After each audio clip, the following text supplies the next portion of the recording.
it's easier when you get into the mindset of just documenting what you're doing versus trying to create something out of nothing. So, for example, if you go to your wife's dance events, you could just document that, and that's already an entertaining and educational experience for whoever's watching it. Yeah, of course. Because they're like, I've never been to a ballroom like this. I don't know where you sit. I thought everyone had to be all suited and booted. You may be suited because you like to show out, but maybe there's more casual people, and they're like, oh, all right. Everyone could kind of dress up however they want to go. No, don't do that. Yeah. But you know, there's still people who do that. Yeah. And it's actually, it's accepted in those events, but it's like we would rather prefer everyone's dressed up, but you could still do it. Yeah. That's what I'm getting to.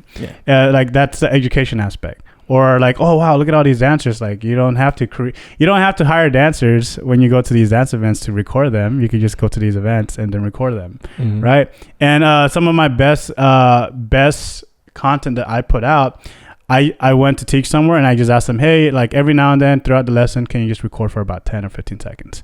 And so they don't have to like be my personal video person the entire time. It's just every 10, 15 seconds, just go ahead and record. And I appreciate it. And then I just repost it, and people like it because it's authentic. It's right there when I'm in action, and it's also showing proof that I know what I'm doing. And so that's the aspect of documenting. I think that's a balancing aspect. If we really get technical, yeah, it's pretty much what's called a shot list. So hey, with this camera that I got, hold the camera this way and try and get videos or photos of me when I'm doing stuff like this. Yeah. And then only shoot at, in my instance of that example, is like, hey, just shoot for at least 10 to 15 seconds, so there's enough video for me to kind of edit and choose what I want to do. So that's a recommended shot list that you could use, which a lot of people use when they hire photographers and videographers. And so that's a tactic right there. If you're doing something and you don't want to be the one recording yourself, just tell people, this is what I'm looking for, if you could help me out. That's a good hack. Yeah. Wait, were you still going? I was about to go to a different thing of, now the most important thing is I can't ask people to do those recordings for me if I'm not doing shit. Like if I'm not teaching a lesson, if I'm not dancing, if I'm not doing a presentation, what is there to record? Maybe they're just catching you staring at a view. Exactly. And I think that's where people try to create something, because they're like, I don't really do anything, but I want people to think I do something, so I need to create something. Versus I actually go out to these events, I actually go teach, or I actually go dance. And that's something you could just document. I'm doing what's cool for me.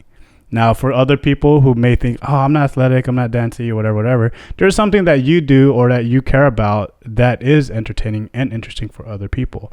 Whether your hobby is knitting, or whether your hobby is reading books, whether your hobby is watching TV shows and reacting to them.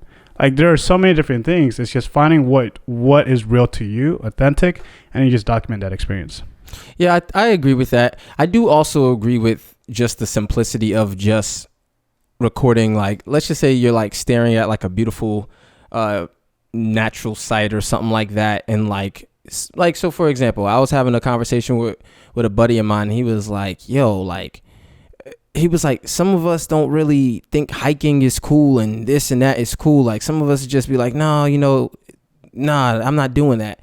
And like, unless you've actually experienced that experience and being out in the nature and been able to see like beautiful sights, you may not fully appreciate it. But when you actually do it, you might be like, oh, wow. Or if you actually see it, someone doing it, you might be like, oh, you know what? That does look cooler than what I thought it would have been. For some reason, I had some misconception in my head. I think that there's value in that, just being able to see possibilities. Yeah. Right. I agree. So I won't make a blanket statement of just document what you're doing. Sometimes just the simple of this is what is pretty cool as well. But I think that what you were saying, it was sound, the whole documenting, and it makes it way more authentic. And then also it makes it way more realistic for people to understand what is achievable. So what I mean by that is, what we see on social media oftentimes is manufactured just for the likes, right? And people obsess over different things that it's just not very real. It's a facade. It's meant for you to think different things, right? But then when you're documenting, like you were saying, it may have even captured a mistake or just a human experience, right? That now someone actually can connect to more because they're like, yo, I just finished doing that same thing the other day.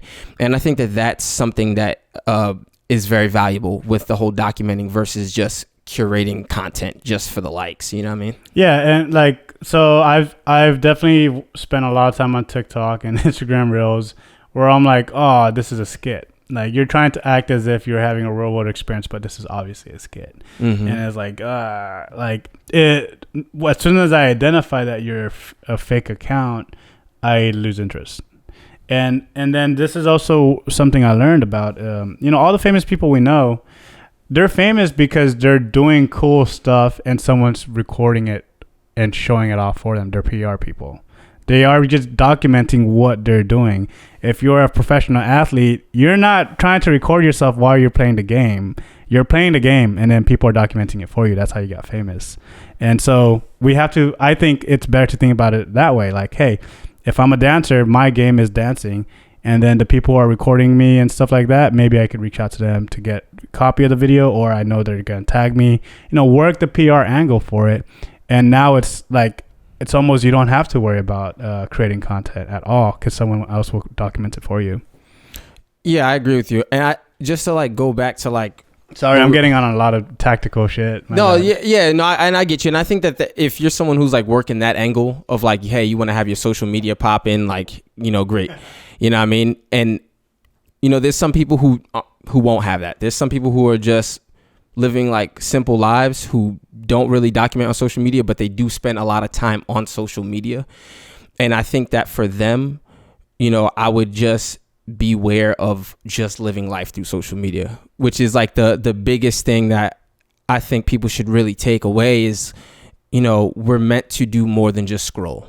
We're meant to actually go out, connect with other people, like experience life through the 5 senses or whatever else you want to say.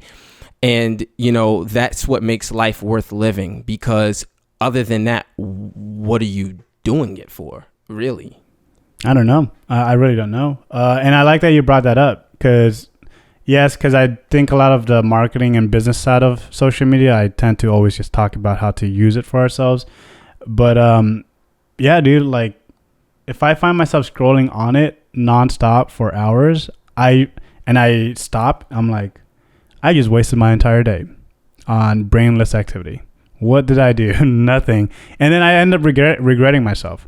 It's like, I could have used this time to go outside for a walk. That actually has a lot more benefits statistically and through research and health and wellness and stuff than just being on social media. Social media is proven to be an addiction. It's proven to take away and to kind of feed it's an addiction towards a lot of negative emotions and stuff. Like there's so much evidence of that, but we still are on it. Yep. Or for the most part, a lot of us are. I will admit I am on it a lot.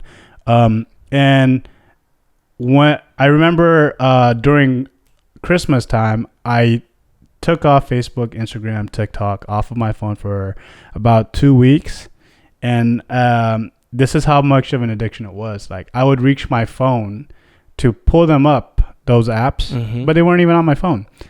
I would just pull it up because it was a muscle memory. Yeah. It was my natural response when I had nothing to do. I'm going to pull out my phone and get on Instagram real quick. And I was like, oh, wow, this is bad. This is a straight up addiction that I am trying to get to something that's not on my phone anymore. And so I guarantee you there's a lot of people who are going to be having some type of similar experience if they did that themselves. Did you have withdrawals? Yeah, because I was looking, because I conditioned myself not to be bored. Gotcha. You know what I mean? It's like, and the thing is, we all know this. When you raise a child, you gotta let them be bored and figure out how to do stuff on their own. Same with a dog. You gotta leave dogs when they're like puppies. You gotta leave them on their own for a little bit so they could kind of entertain themselves, so that they know that when you leave the house later on, they're not gonna go crazy. It's the whole like you need to let people be bored, and they'll entertain themselves in their head somehow. That sounds crazy. It sounds crazy, but is it? Do you disagree with that, or what do you mean? I don't necessarily disagree with it. But I would probably me personally, I would probably rephrase it to, so that people can understand what to do, how to go about doing something that's more constructive with their time. Yeah. You know what I mean? Whether it's entertainment value or whether it's getting them further towards an end goal that they said they had, whatever the case is, just learning how to use that extra time that they were previously filling with social media that was giving them nothing other than a temporary rush. How do you fill your time with something that's going to push you further ahead in life? What's going to make you better? And it doesn't mean that you have to always like be doing something hard and rigorous. Like you need rest and relaxation and entertainment and all that stuff too.